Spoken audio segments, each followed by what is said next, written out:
The United States Department of Justice has recently informed Congress that President Donald Trump can legally continue deadly drone strikes against suspected drug traffickers at sea, even without congressional authorization. According to the Justice Department's Office of Legal Counsel, these operations do not qualify as hostilities under the War Powers Resolution of 1973, a law designed to limit how long the president can engage U.S. forces in combat without Congress's approval.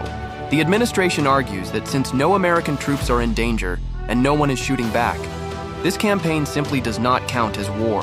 Behind this reasoning lies a very modern idea of warfare, one that happens far from any traditional battlefield.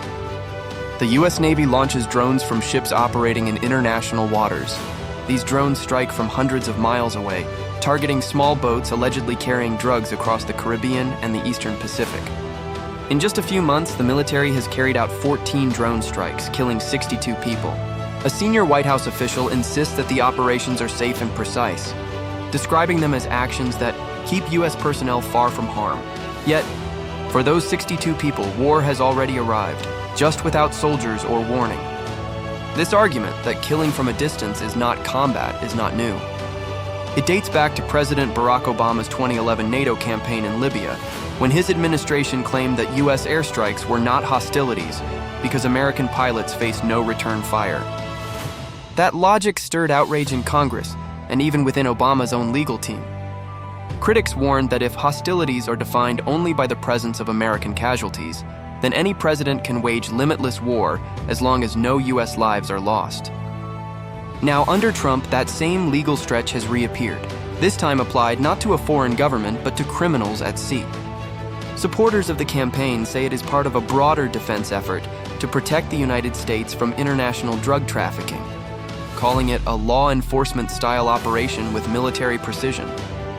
But legal scholars and human rights experts see something more troubling: the quiet militarization of law enforcement. When suspected smugglers can be treated as enemy combatants, the line between policing and warfare begins to blur. If a crime can justify a missile strike, what other threats might be handled with firepower instead of law? Drone warfare amplifies that moral tension. It removes the human cost from killing. Operators sit in control rooms watching high-resolution screens, pressing buttons that decide life or death.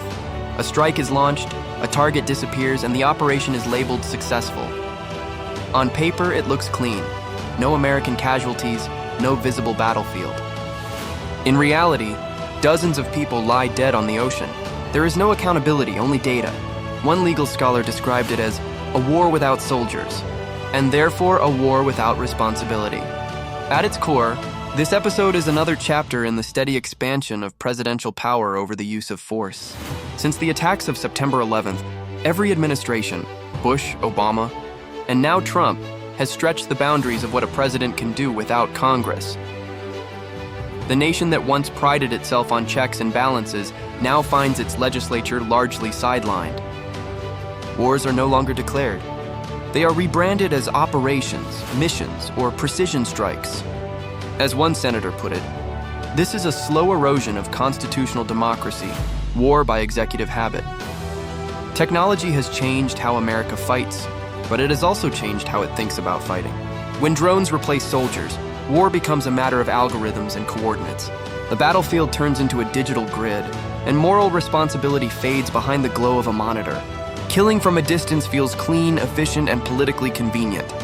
Yet the silence of this new kind of war is what makes it so dangerous. It can expand endlessly, unnoticed, unapproved, and unaccountable. The question, then, is not whether President Trump violated the War Powers Act, but something deeper.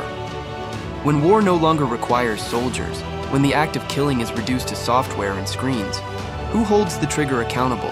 In this age of remote warfare, the United States may have found a way to fight without fighting, but it may also be losing something far greater: the ability to recognize that it is, in fact, still at war.